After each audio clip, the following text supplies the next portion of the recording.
Masechet Ketubot, Daf Vav. We're continuing with our debate about whether one is allowed to have the first bi'ah with a betula on Shabbat, on Friday night, because she is likely to bleed. So is that called a chabura? And would that be prohibited? Or do we say either it's pooled blood, and so it's not a regular circulatory blood, or his primary intention is to make a passageway, or because it's mikalkel, he's doing something that's destructive, not constructive, for various reasons. Maybe it's permitted to have the first bi'ah even with a betula on Friday night. So we saw both options and various reasonings behind one who would prohibit and one who would permit. And so first we're going to identify two Amoraim, who says permitted and who says prohibited, and then we're going to ask three questions from Tannaitic sources against the opinion that says it is prohibited. Okay, so here we go. Itmar bebe Rav Amre, Rav Share, Ushmuel Asad. Ben Harde'a Amre, Rav Asad, Ushmuel Share. So we know it's a machloket between Rav and Shemuel, the two first generation Babylonian Amoraim, but there is a machloket about which one each one says. So in the school of Rav, they report that Rav permitted the first bi'ah on Friday night with the betula, and Shemuel's the one that prohibited. In the Harde'a, on the other hand, that was the school of Shemuel, that's where he lived. They report the opposite, that Shemuel is the one who permitted and Rav is the one who prohibited. So this is easy to remember. Amarav Nachman bar Yitzchak v'simanech elu mekilin latzman ve'elu mekilin latzman. If you want to remember who said which, you'll remember that each school assumes that its teacher is the one that is lenient. I guess you could probably see from here that we're trying to get to leniency. If each school is trying to attribute to their teacher leniency, in the place of Rav, Rav says it's allowed. In the place of Shemuel, Shemuel says it's allowed. Now we're going to focus on the Rav. According to the Rav's house, Rav's school, that Rav said is permitted. Is that true? Rav Share, V'amar Rav Shimi bar Chizkiya mishmed Rav Hai mesochriya denazyata asul haduka biyoma tava. Is it true that Rav said is permitted? Rav prohibited in a different case that we're comparing to. Rav said that if you have a stopper of a barrel, naziata barrel, you're not allowed to put that stopper in tightly into the barrel on a Yom Tov. The reason is because, say it's some kind of cork or a rag, more like a rag that you're squeezing in. The problem is that rag is wet, it has liquid on it, and now as you're squeezing it in, it's going to be wringing it out. And wringing out a towel or a piece of clothing on Shabbat is prohibited. It's associated with laundering, milaben, or dash, taking one thing out of another. Okay, so therefore you see that Rav prohibits something, and we're assuming that this would be a similarly unintentional action. Here, my purpose is not to wring out. I'm not washing or wringing it out. I want to stop up the barrel. Even though it's not my primary intention, it's still, Rav says, prohibited. So too, regarding bi'ah, the first bi'ah, even though my primary intention is not to make a wound, but rather, let's say, for his own pleasure. Nevertheless, he is, so it should be the same. That Rav should also say it's prohibited. How come he's saying Rav agrees? He seems to contradict himself. And so we answer, Bahu afil Rabbi Shimon modeh. In the case of a barrel, even Rabbi Shimon would agree. In other words, Rav actually follows Rabbi Shimon, who says, Davar she'eno mitkaven mutar. If it's not my primary intention to do the melacha, then it's permitted. That's why bi'ah rishona is permitted. My primary intention is not to make a wound. And in the case of the barrel, even Rabbi Shimon would agree that it's prohibited. Why? Both Rabbi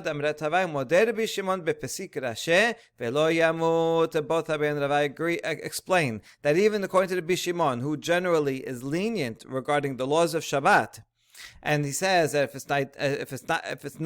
if I didn't do it with intention to violate the melacha, then it's permitted. It's all true usually, but not if it will definitely happen. Pasik rashe, like if I intend to, I cut off a chicken's head. And I know I'm doing that, but my intention is not to kill the chicken, but rather to make a toy for my son so he could play with the head.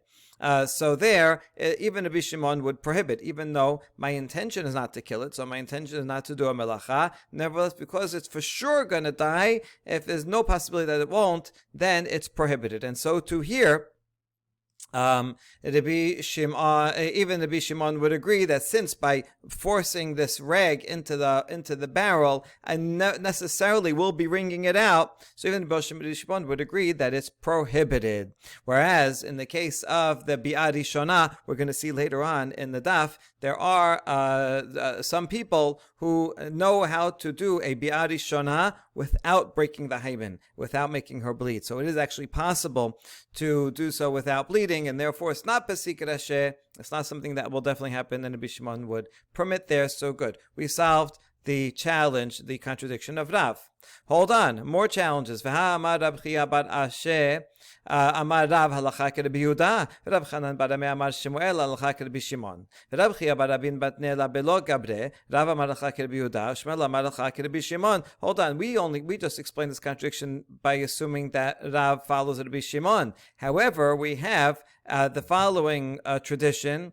In the name of Rabbi Chia bar Ashe, in the name of Rav, who said Rav says halacha is like Rabbi Yehuda, and Shemuel is the one that follows Rabbi Shimon, that's lenient. Or another version of that tradition is without all the names that are introduced, but rather just the Rav himself says he follows Rabbi Yehuda, who is machmir, and he does not allow violation of Shabbat, even if it's not my primary intention to do the melacha, even if that's unintentional, still prohibited. If so, then Rav should certainly prohibit in the case of bi'ah rishona. So what's going on? I mean, according to this, would be understandable why he says you can't put the rag in the barrel. But how could you have reported in the name of Rav that they permitted bi'ah rishona for a betula?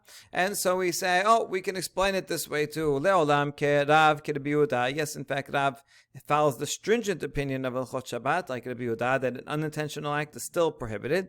Sevir aleh lehachli shana damar dam bifkad pekid mekalkel hu esel hapetach lehachli shana damar dam chabore mechabar mekalkel b'chaborahu. He follows the reasoning of either, it doesn't matter if you say the blood is pooled, like it's in a little pouch, or if he says chabure, it is connected, and it causes a wound. Either way, he thinks it's mikalkel, that he's being destructive. He's doing something, a destructive act, because beforehand she was a betula who can get a higher bride price, and now it's less, or dower, and now she can get less. So this is actually lowering her value, and so it's called mikalkel. And so even though Rabbi Yehuda would say, since it's mikalkel, a destructive act on Shabbat, is patur.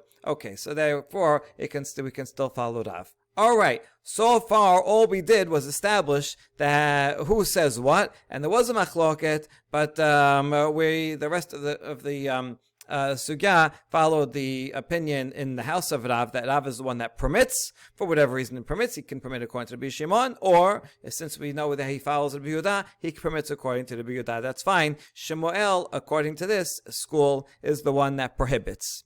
So assuming that, now we're going to have three questions from Tanaitic sources against Shemuel, who says that first bi'ah on Friday night is prohibited. Let's see. Number one. Mativ Rav Chisda. Tinoket shelo hagia zemana lirot veniset. Bet Shammai omrim notnin la'arba'a lelot. Ubet Hillel omrim ad shetichye hammaka. If you have a young girl whose time has not yet come to have her period, she hasn't had and would not expect. She's too young to even expect her period, but she gets married. I guess it happened in those days. And so now, bi'ah rishona, what will be the law? So we have to clarify an important law here. When a woman becomes a nidah, or a zava, only from, nida would be menstrual blood, and zava would be other blood that comes from her uterus, not at the time of her period. That's nida and zava. Nowadays we're machmir to treat all women like a zava because it's hard to calculate what time it is. However, biblically, dam betulim, blood from the hymen, it does not make up a woman tameh. It's not one of the categories. That's not tameh blood. It doesn't come from the uterus. It comes from a ruptured hymen and would be permitted.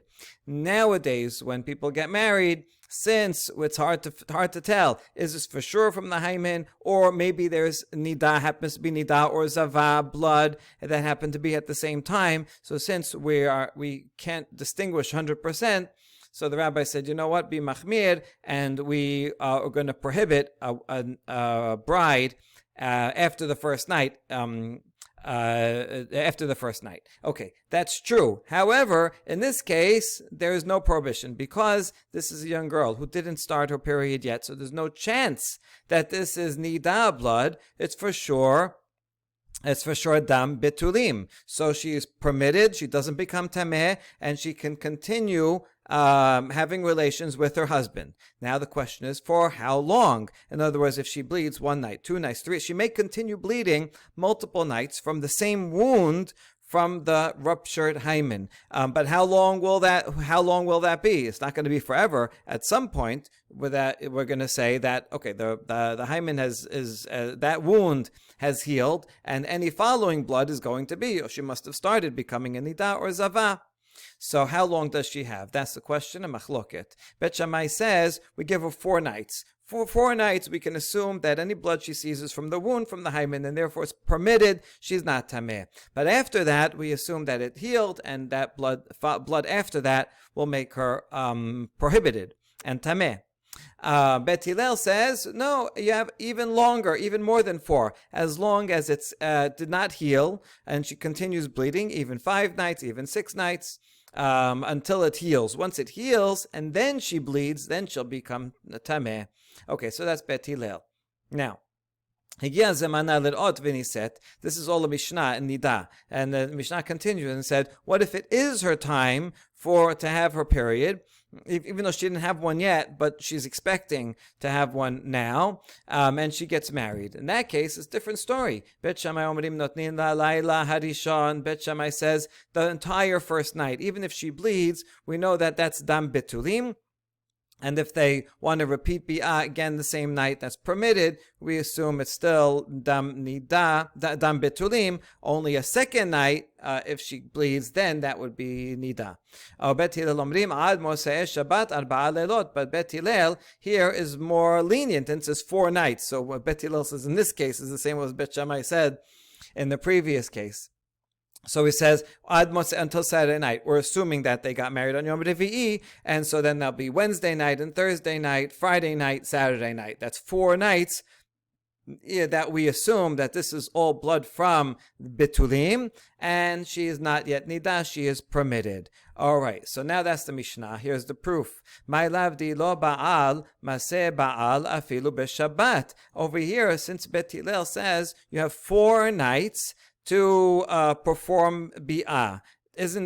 Aren't we talking about a case that he did not do bi'ah for whatever reason on Wednesday night or Thursday night? That means he can also start and do his first bi'ah on Friday night, or maybe other nights he had he did not full-fledged bi'ah, not full penetration. So Friday night he is permitted. So you see that one is permitted to have first bi'ah on Friday night with a betula, and this is a Mishnah, and therefore a challenge to Shemuel, who said it's prohibited. Okay, good question. And so we're going to see a couple of answers. Amar Rava, lo lebar mi Shabbat. No, it means other nights, not Shabbat. There's 4 nights. But on Friday night, if he didn't start yet before, if he didn't have a full bi'ah Wednesday night or Thursday night, he can't have it on the first time on Friday night. So except for Shabbat, unless he already started, then he can continue. Amar le'Abaye v'had Moseh Shabbat arba'a lelot katan. Abaye said, doesn't fit with the words, because we don't just say until Saturday night. If it just said until Saturday night, I could say all the nights except for Friday night. But it says 4 nights. You should have said 3 nights until Saturday night if you're going to exclude one of those 4. Amar Rava keshe ba'al. So Rava says, okay, fine, you're right. In fact, it's talking about a case where he did do bi'ah beforehand. In other words, on Wednesday night or Thursday night, he did, the groom did full bi'ah. And now it just means he can have a second time continuation bi'ah on Friday night. Good. So that's all saying, but you're right, we can reconcile this with Shemuel. Hold on. If you already did bi'ah on Wednesday night or Thursday night, then what is it teaching us? Obviously, this would be permitted. What would be the problem? It's teaching us that is permitted. Not only is if he sees blood is permitted, it's not tameh blood, but also it's even permitted on Shabbat. And this is a chidush, as Shemuel says. Damar Shemuel, you see here that this made sense. It was a question against Shemuel because he's the one that we need his answer for this. Pirsa dechuka mutar likanes ba b'Shabbat afal pi shemashir serorot. It's one is permitted to enter into a narrow opening on Shabbat, even though when you enter it, you can brush against the sides and cause pebbles to fall. But that's not your intention. Your intention is, I want to get through this tunnel. And even though I'm widening the tunnel, that's permitted. This is an analogy to bi'ah, where as long as he had bi'ah before Wednesday night or Thursday night, and he made the basic opening. So now that's it. It's considered an opening. Even though on Friday night, he may be widening the opening. Perhaps the hymen was not fully ruptured. Perhaps it's a little bit that's left, and so it's a small amount of a wound. But it's similar to while opening a passageway, and some pebbles are falling. That's not considered important. So therefore, that's the chidush here that would be permitted even on Friday night, as long as he did start the process and made a passageway beforehand. Good. So we solved the problem, and this Mishnah does not contradict Shemuel.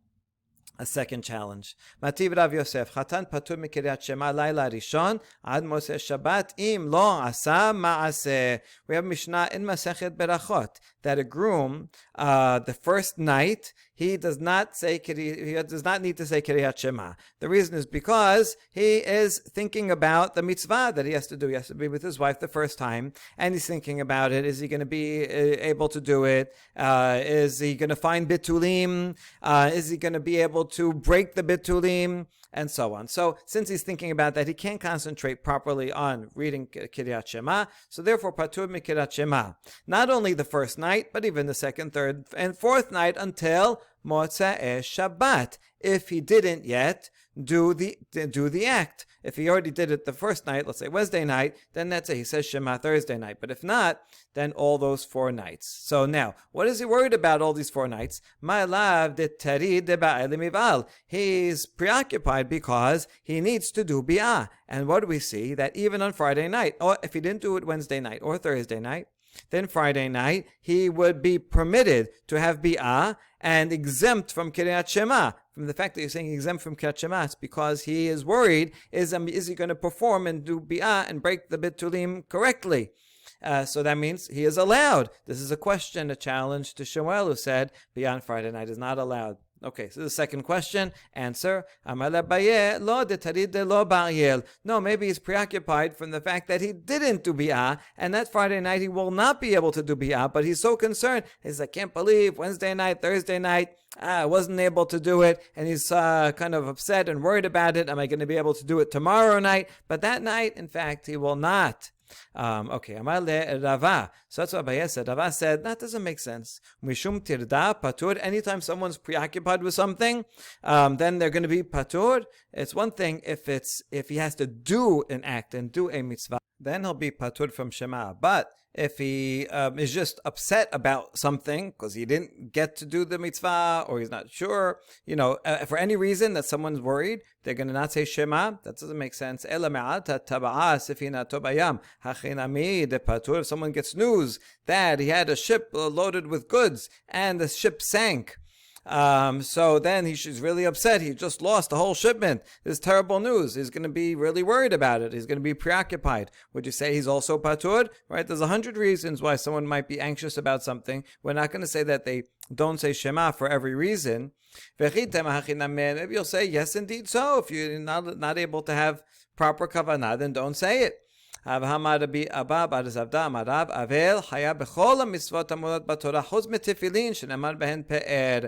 have a proof from Rav that someone who's in mourning, is anybody more anxious, more preoccupied than if he lost a close relative and he's so upset, and yet even an Avel has to do all the mitzvot, including saying Kiryat Shema. The only one he's exempt from is from wearing tefillin. Even that is talking about the first day. The day of burial, the Avel does not put on tefillin. We discussed this once already, and we saw that everyone agrees if the day of death is the same as day of burial, he may not wear tefillin. Often today, the day of death is usually the day before, and day of burial is the day after that. And so there are some opinions that say, while in the morning, one cannot put on tefillin because he's onen. But after the burial, even though it's the first day of mourning, not the same day of death, some people say no, it's not allowed. Some people say it is allowed. So that might be a little different. We don't experience it here so much because usually a person is on in the morning, so they just don't put it on anyway. But this would be more important in Israel, where they do burials at night. And if one did a burial at night, then that would mean that the entire next day that's their first day of Avelut. So following this Gemara, technically one would not put on tefillin the entire first day. Unless, in fact, unless they died the day before, and we follow the other opinion, that if it has to be the day of death and the day of burial. All right. Anyway, the point is that tefillin are called pe'er. They're called a person's glory. This is why we don't wear tefillin in public on Tisha B'Av.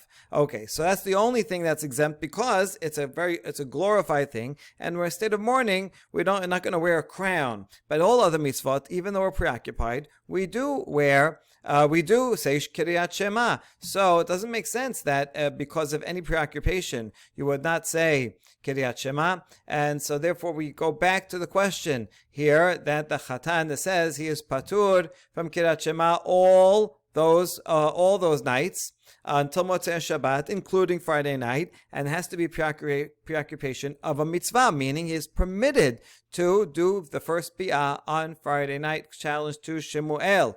And so now we have an answer. You're right. I can't reconcile that Mishnah Berachot with the opinion of Shemuel, but rather must be a machloket Tanaim. And that Mishnah said one thing, but Shemuel could follow the other Tana. How do we see that it's a machloket Tanaim? From the follows: the Tana Chada.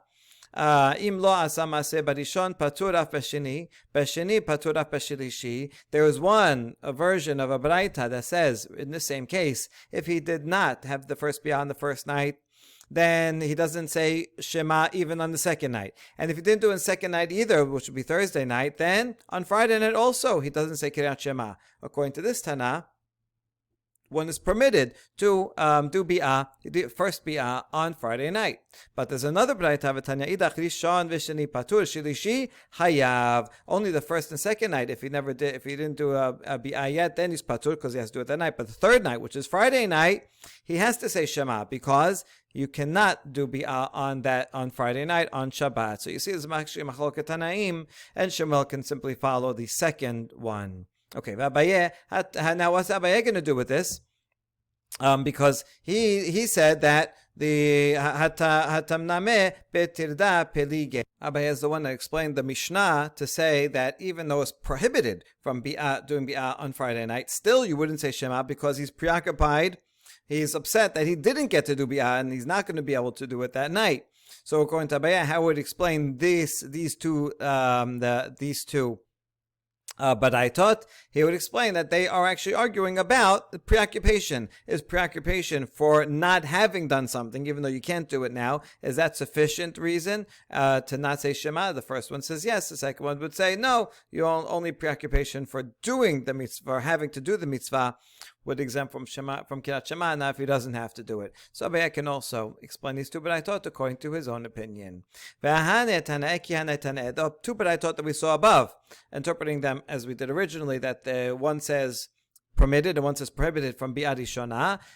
They parallel the following two Tanaim. The Tanya HaKoneset Betulah Lo Yiv'ol B'Tchila B'Shabbat Chamim Atirim, or one who brings in a Betulah bride should not have their first bi'ah on Shabbat. The Tanakama here says prohibited, but Chachamim say it's permitted. Okay, Man Chachamim. Can we identify who these Chachamim are? Amar Rabba, Rabbi Shimon hi, Amar Rabba she'en mitkaven mutar. Rabba thinks that it is in fact Rabbi Shimon, the one who's lenient regarding Shabbat laws in general, to say that if something that is not my primary intention, to do the melacha, and here his primary intention is not to cause a chabura and all that, but rather he simply wants to, it's for his own pleasure, wants to consummate the marriage, and so therefore it's permitted. So that would be Chachamim. Chachamim would be Rabbi Shimon. Rabbi Shimon.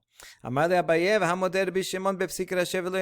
says, challenges him. Mrs. Hold on. Remember, we said that Rabbi Shimon agrees that it's prohibited if it will definitely happen. And since this is her first time, she is a Betulah, so for sure she will bleed, and that will be a Chabura, and this is a problem. So it's a problem even according to the Rabbi Shimon.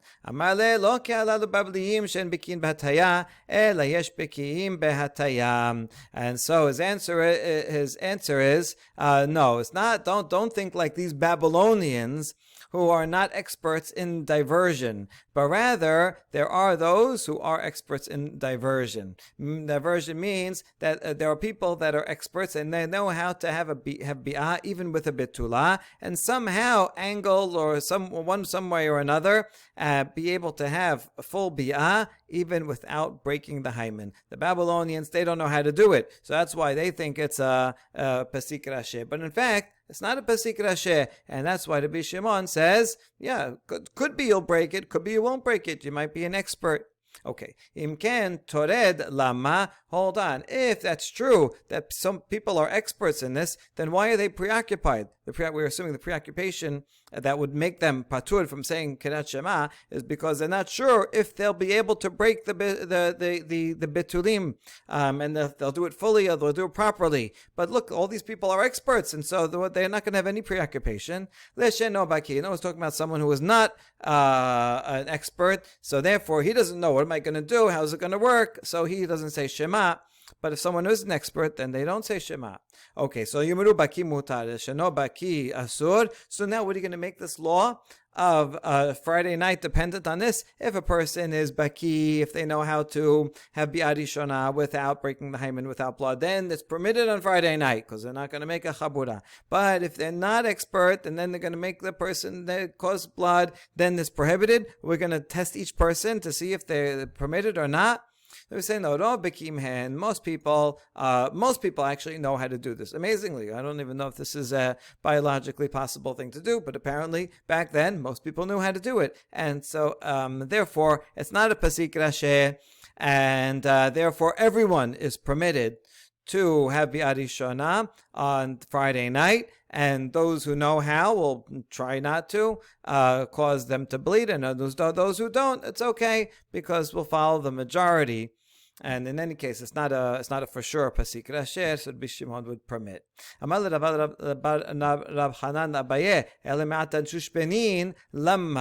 If so, that there's so many experts and a woman's not going to bleed, why do we need groomsmen? Okay, this is very important. Groomsmen nowadays, they don't do much. They march down, they wear a flower, but they have pretty much no necessary job. But back then, the groomsmen did an important job. Mapalama, and why do we need a bed sheet? So back then, wanted to make sure that either the bride or the groom did not do any tricks. And so sometimes the bride, if she was in fact not a betulah, she might sneak in a sheet that's already has blood in it. and put it down in the bed, and you say, oh, see, I bled. So that's why the groomsmen would have to go and make the bed with a clean sheet. That's the mapah. And the groomsmen also, they would go in after the couple finished, and they would check and they would take the sheet to make sure that there's blood on it, so that the groom does not destroy the sheet. Because, see, if it's his financial benefit to claim that she was not a betulah, I'm not paying her 200 zuz, so he might take the sheet. In fact, if she was a betulah and there is blood, he may hide the sheet and claim that there's no betulim. So the groomsmen, they would be careful that nobody's cheating. Now the question is, if in fact there are so many people that are experts and they can know how to do bi'ah without causing blood, then what's the point of this whole ceremony? Why do we need them, and why do we need the sheet? So Abaye answered, no, because we are worried that there will be blood and he will destroy it. If he's an expert and he knows how to get around it, then that's fine. She's still a betulah. And so if she's still a betulah, so it doesn't matter if he claims that she's not a betulah. She is a betulah. She can get married again and be a betulah. So we don't have to worry about that case. We're only worried in the case where she does bleed and then he may try to destroy it. So that's why we need the groomsmen there for those cases. All right, and now the third and final challenge against Shemuel and anyone who thinks that it's not allowed for Bi'ah Rishonah on Friday night. Mativ Rabbi Ameh, hamefis mursa b'Shabbat, im lasot la peh hayav, im lo sim mimena leha patur. Someone has a boil on their skin and it's hurting. So on Shabbat, one is allowed to make a hole in it to drain the pus out of this boil. Well, no, it depends. Is he allowed? It depends. If he's trying to make an opening and he wants that opening to stay open so that it will breathe and heal, then that's not allowed because he's building something on Shabbat. However, if he just wants to remove the blood and pus that's inside, then that's okay because he doesn't care if the hole closes afterwards. All right, so that's the analogy. Now, so Rabbi Ameh is assuming that these cases are similar, and he's making a lot of assumptions for this question to be a good question. He's assuming that when the person has Bi'ah Rishonah, he is simply trying to get the blood out. Because we saw before how important it is to have the blood and have it as proof, and he's not primarily interested in making a passageway. So he's not building, he's just getting the blood out. If it's just getting the blood out, that's permitted, just like if he makes a hole to get the pus out, it's permitted. So there's a challenge to Shemuel who says it's prohibited, and we answer, Hatam pakid ve'akir, hacha pakid ve'lo akir. In that case of the boil, it's the pus there is pooled, and it's in a pool, it's in that little sack, and it's completely removed. It's not attached to the body at all. So therefore, removing it is permitted. Whereas here, even the opinion that said that the blood in the betulim is like a little sack and it's pooled, nevertheless, vela akir, it's not completely detached from the rest of the veins, vessels of the body. And so it's still different, and you can say it's that case is permitted because completely not attached to any blood of the body, whereas the dam betulim is attached, and therefore Shemuel could explain this case and still say that it is in fact prohibited. Baruch Adonai L'olam, amen v'amen.